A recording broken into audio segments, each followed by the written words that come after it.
little Jewish boy comes home from school and he tells his mother that he got a part in the school play.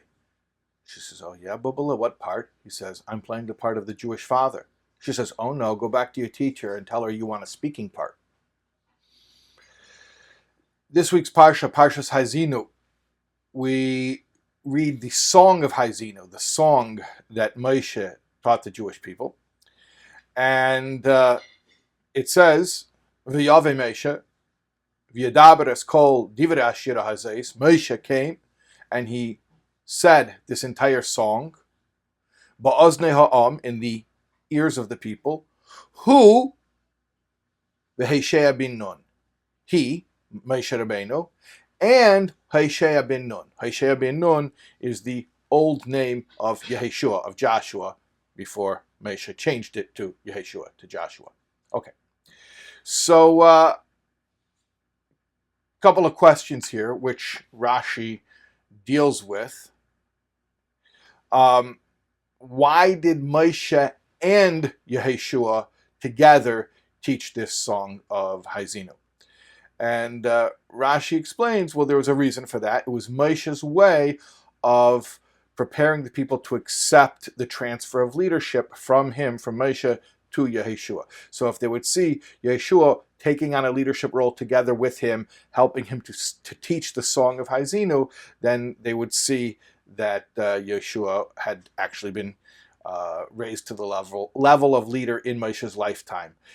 Indeed, that is what Rashi says, that the people, if Moshe had not done this, the people might have said later on, after Moshe's passing and Yeshua becoming leader, the people might have said, in the lifetime of your teacher, you did not dare raise your head. That's the wording of Rashi. And now you want to be our leader? So Moshe wanted to anticipate that and take care of that, and he made sure that Yeshua had that public and prominent place teaching with him the Song of Haazinu before Moshe's passing. Okay, so that's one thing about the verse that Rashi explains. The other thing that needs to be explained, which Rashi also explains, why Yeshua is referred to here as Hoshea. Hoshea is his old name. Yeshoshua is the name that Moshe gave him by adding the letter Yud, which Yud is symbolizes Hashem's name. Moshe added that letter to Hoshea and made it Yeshua before he sent him out on the mission of the spies back in Parshas Shlach, which was 38 years prior to this story. Or 39 years prior to this story. So Rashi explains that. What's the reason? That it's to show that even though Yeshua was rising to prominence at this moment, he retained his humility just like in the old days when he was still called Hoshea. Okay, fine. It's fairly straightforward, not that hard to understand, but here's our question. And our question is going to help us to understand something about the role of Yeshua as Moshe's successor.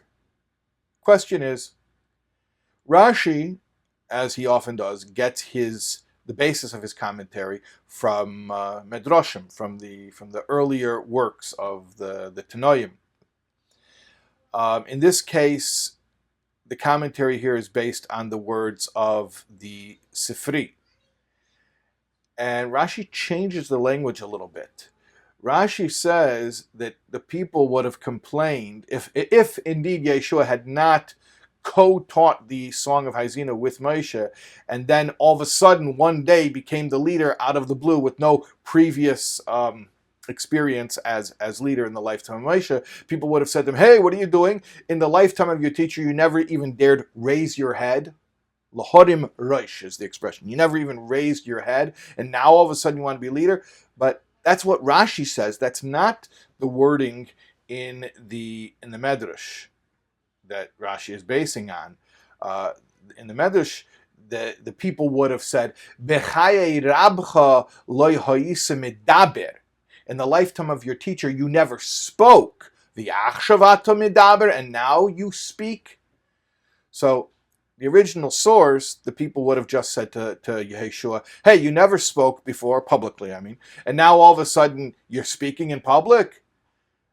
But what Rashi says is much more severe than that. The people would have said, you never even lifted your head. You never even moved a muscle, to use the idiom of today. You didn't even move.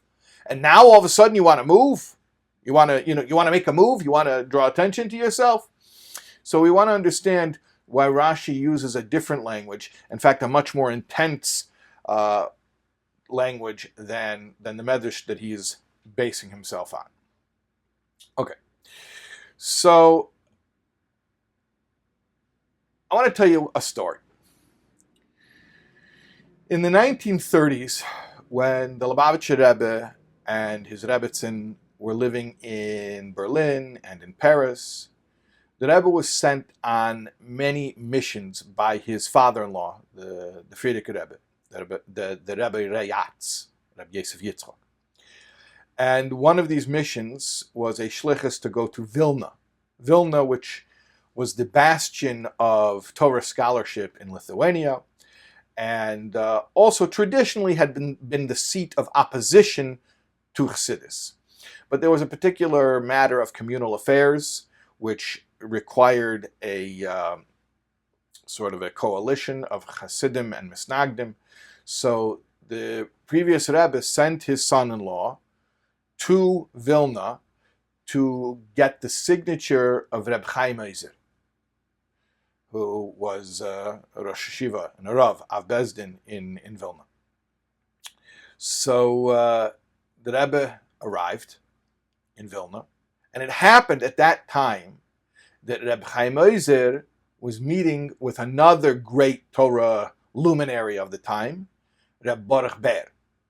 Reb Baruch Ber was the Talmid Muvhak of Reb Chaim Brisker. In fact, Reb Chaim Eiser and Reb Baruch Ber were both Talmidim of Reb Chaim Brisker.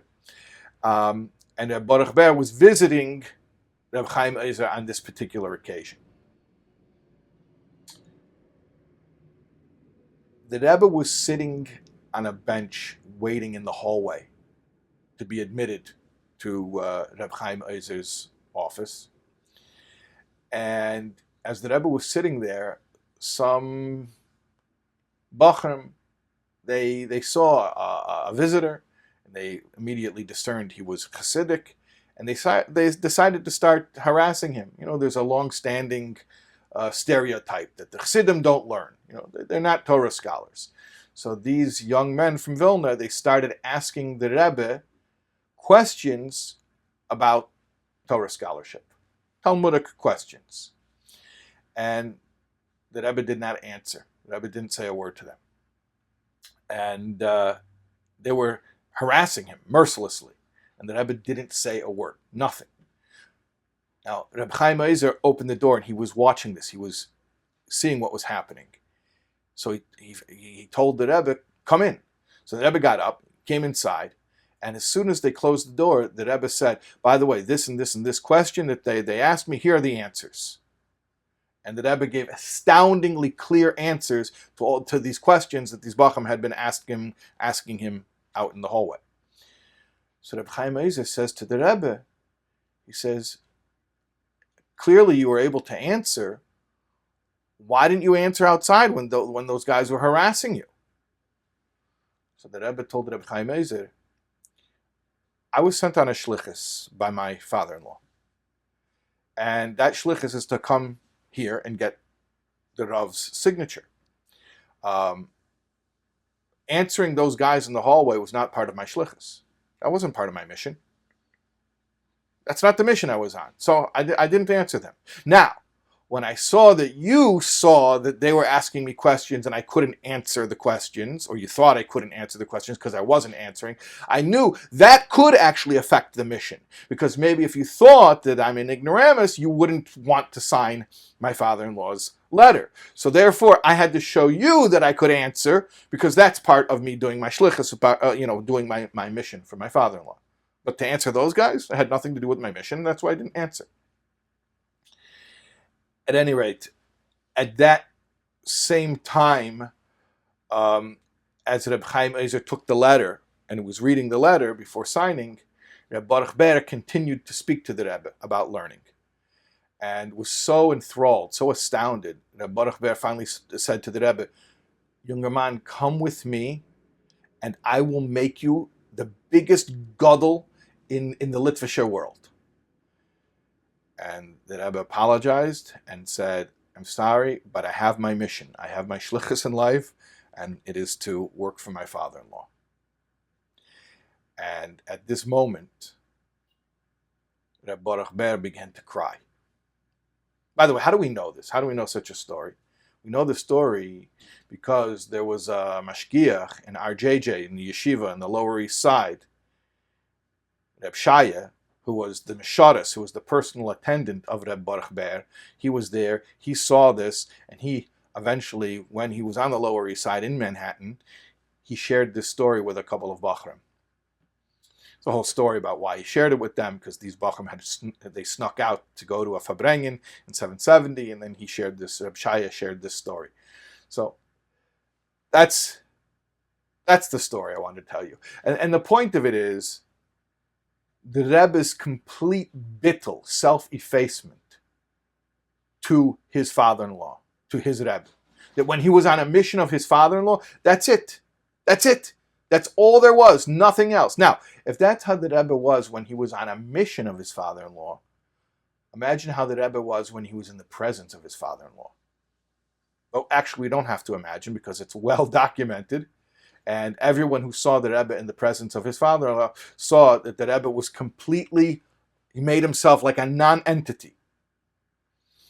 There was one time after a Fabrengen of the previous Rebbe got up and walked out, and the Rebbe did not get up and follow. The Rebbe continued to sit at the table, which was unusual. The Rebbe would usually get up immediately after his father-in-law and follow him out of the room after the Fabrengen. And this time the Frierdiker Rebbe got out, walked out, and the Rebbe continued to sit at the table. Only after the Frierdiker Rebbe had left the room did the Rebbe stand up, and as the Rebbe stood up, the table fell over. And they realized the reason the Rebbe didn't get up, the Rebbe didn't want to move, because the table broke because of all the pushing of the crowd during the Fabrengen. The table actually broke.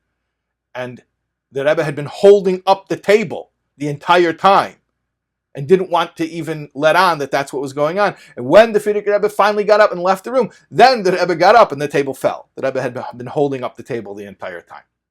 Similarly, there's a picture of a dinner here in America, in New York, 1942. There was a Lubavitcher Yeshiva fundraising dinner. And you see the previous Rebbe got up to speak, which was very difficult for him at that point, health-wise. And the Rebbe got up and stood next to the Frierdiker Rebbe. And you can see the Rebbe holding the Frierdiker Rebbe's hand to give him support. There's a shliach who has a supporter who's a doctor. And this doctor keeps this photo on his desk. Why does he keep this photo on his desk? He says, because as a doctor, as a student of human anatomy, he says, you don't realize what's going on there, how uncomfortable that position is. That the Rebbe is holding his hand in such a way to provide maximum support to his father-in-law, but at the same time is a position which is very, very difficult for someone to hold their hand in for any sustained amount of time. But we see that was the level of the Rebbe's self-effacement in the presence of his father-in-law. Now, I'm going to tell you this. As much as the Rebbe made himself absolutely like a non-entity in his father-in-law's presence, or when on a shlichus, on a mission of his father-in-law, there came a time when the previous Rebbe wanted the Rebbe to begin to reveal himself to the Chassidim. And it happened before the Rebbe became officially the leader, became the Rebbe. It was already in the lifetime of the previous Rebbe.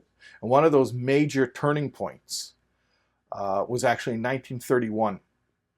The previous Rebbe was living in Riga, in Latvia. He'd already had to flee Soviet Russia. And he came to Advotsk, to Poland, for Tishrei, for the high holidays. And the story is told by the Bachrim who were there. Rabbi Galitsky, Olav Shalom from Montreal, actually recounts this on a gem video, that they didn't really know anything. I mean, they knew that the Ramash, as they called him, was the Frierdiker Rebbe's son-in-law, so he must be something special. And they saw that he never left his father-in-law's side. He was always with him, but he didn't really speak. They didn't really, he didn't do anything. So they weren't sure what was going on. But that Sukkos, everything changed. The Frierdiker Rebbe told the Rebbe that he should go and verbring Simchas Beis HaShoeva, the nights of Sukkos. He should verbring with the Chassidim in the Sukkah. So Rabbi Galitsky, who tells the story, he was a bacha there in Poland at the time, he says, look, we assumed that the Rebbe must be a Talmid Chacham, but we didn't dream of something until we saw it with our eyes. The Rebbe verbring with us in the Sukkah from 8 p.m. until 7 a.m. An 11-hour verbringen on one Mishnah. 11 hours on one Mishnah. A Mishnah from Pirkei Avos. Rabbi Yehuda ben Tema says, be bold like a leopard and swift like an eagle. 11 hours the Rebbe verbring one Mishnah, and he brought from Zohar and from Gemara and from Medrash, Rishonim, Achreinim. He says we were blown away. We never saw anything like that. And this was from the person who we never saw him move. We never saw him open his mouth. We didn't know. Now all of a sudden we see. So let's get back to our question about Rashi's commentary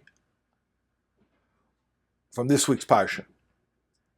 Why does Rashi say that Yeshua never lifted his head? Lahara Merosh, he never lifted his head, meaning he never even moved. He never, so much as stirred in his place. The words of the Medrash that Rashi is basing himself on is that he didn't speak. He never spoke. So why does Rashi change that? So let's think about this. What do we know about Yeshua? What we know about Yeshua is what the Torah tells us about Yeshua. Torah tells us that Yeshua was Mishares Moshe, the attendant, the valet, the butler of Moshe.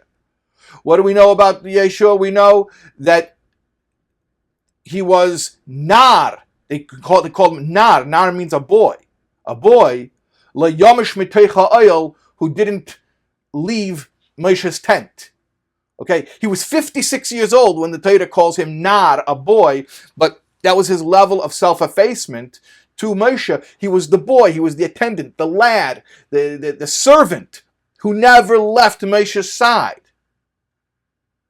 And that's why Rashi changes the words from the Medrash from in Moshe's lifetime that people never saw Yeshua speak. That's what the Medrash says. They never saw him speak. Rashi changes it to they never saw him lift his head. He didn't so much as lift his head.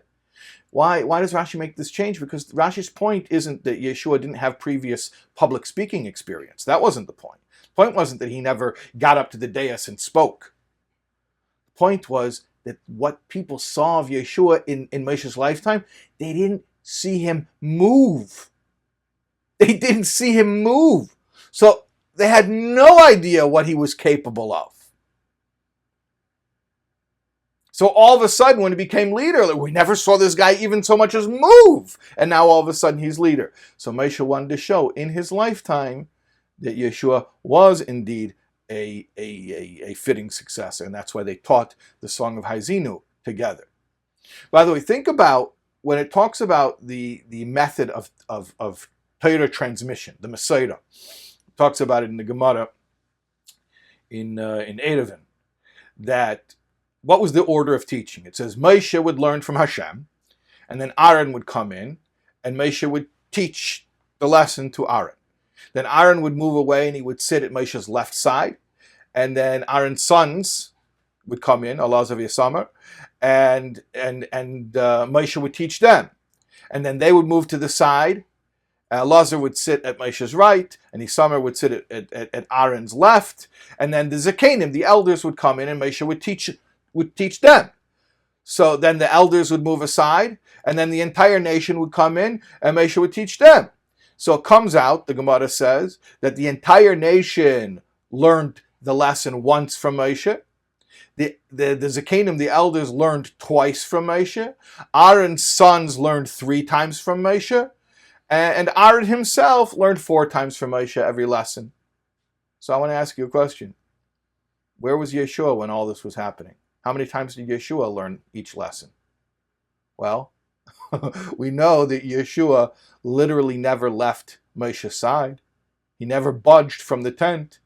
So the answer is, even though he's not mentioned there, he was standing there the whole time, silently, in complete awe and complete devotion to his Rebbe, to Moshe. And this is what the people saw for 40 years. For 40 years, they saw someone who did not so much as lift his head. And that's why Moshe had Yeshua teach the Song of Haazinu together with him in his lifetime. Because the people, not only did they never see Yeshua speak, they never saw him move. Yeshua was so selfless, he made himself so unobtrusive in Moshe's presence that people could fail to realize that Yeshua was leadership material. And that's why Moshe had to do this, specifically make this demonstration. And that's also the significance of Rashi's explanation why Yeshua is referred to here by his old name of Heshea. Because Rashi says that it's to tell us that although he was granted greatness at this point, he humbled himself like before. Rashi's point here isn't just to tell us why Yeshua is still called Heshea even after he became Yeshua. Rashi's telling us why he's called Heshea in this place. In this place of all places, where he's being installed into leadership, it seems very odd in the context where he's being installed into greatness, into leadership, that he's being referred to by his old name, the name he got before he got the name from Moshe Rabbeinu. And that's what Rashi is explaining, that that's the whole point. Why did Moshe feel the need to have Yeshua teach the Song of Haazinu publicly together with him in Moshe's own lifetime? Precisely because Yeshua had always behaved so humbly. Even when he became a Yeshoshua, he stayed humbled like a Heshea. His whole career, the whole time, he was acting humbly with such selflessness. And that's why if Moshe hadn't put Yeshua up there with him to teach the song together, the people would never even believe that this humble servant was capable of such a thing. That's why he's called Heshea right here, to teach us that he was still that humble servant. And that's why Moshe had to push him up to the front. Like the Frierdiker Rebbe had the Rebbe Verbreng for 11 hours.